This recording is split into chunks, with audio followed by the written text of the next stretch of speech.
Bu xatni nega o'qimadingiz, podsho? Orqaldan hukmdorim. Nega? Hukmdorim, bir tentak sizni unga qarzingiz borligini yozibdi. Saroyga chaqirdik. Ozgina pul berdik. Ammo ketmadi. Hozir qayerda? Shu yerda hukmdorim. Taklif qiling. Xo'p bo'ladi. Veysal afandi chaqiring.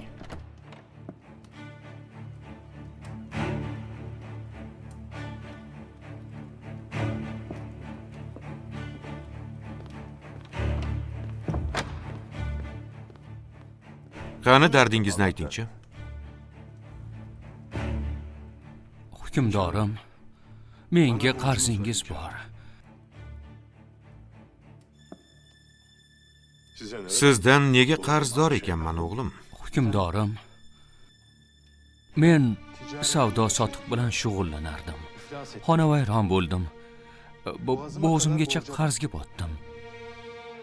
Har kuni tunda uxlashdan avval Allohga duo qilaman. O'g'lim, hukmdorimiz qarz qayerdan kelganini so'rayaptilar. Aytganimdek, har kecha yotishdan avval Allohga duo qilaman. Kechasi tushimda payg'ambarimiz Muhammad sallallohu alayhi va sallamni ko'rdim.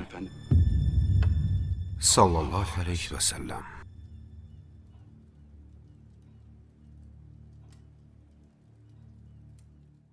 Ular menga Hamidimizga ayt. Har tunda aytadigan salovat va salom va zikrni kecha aytishni unutdi. Borib ehtiyojini undan so'ra dedilar.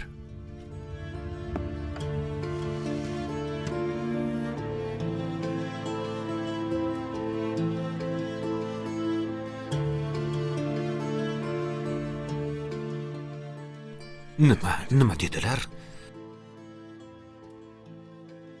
Hamidimiz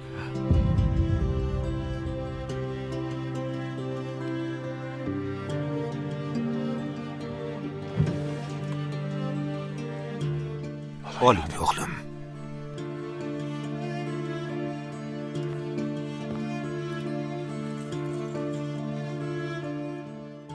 Nima dedilar? Yana qaytaringchi.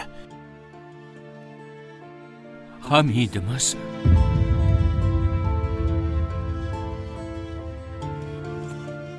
Oling, o'g'lim.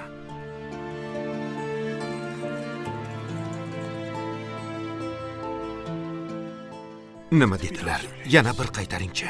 payg'ambarimiz tushimda menga Hamidimizga ayt.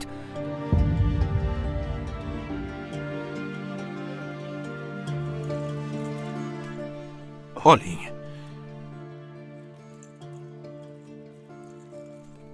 Yana bir marta ayting, nima dedilar? Hamidimiz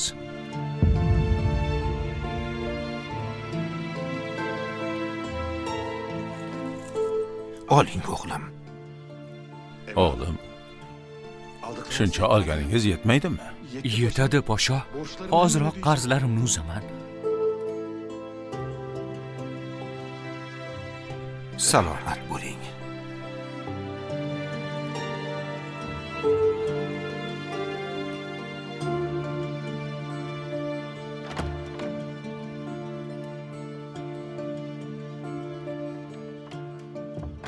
Hukmdorim, sal qolsa bor budingizni olib ketardi. Nimalar deyapsan, podsho? Vallohi billahi butun boyligimni, saltanatimni so'rasa ham berardim. Kecha tunda ishladik, podsho. Ish joyida uxlab qolibmiz. Salavatni unutibmiz.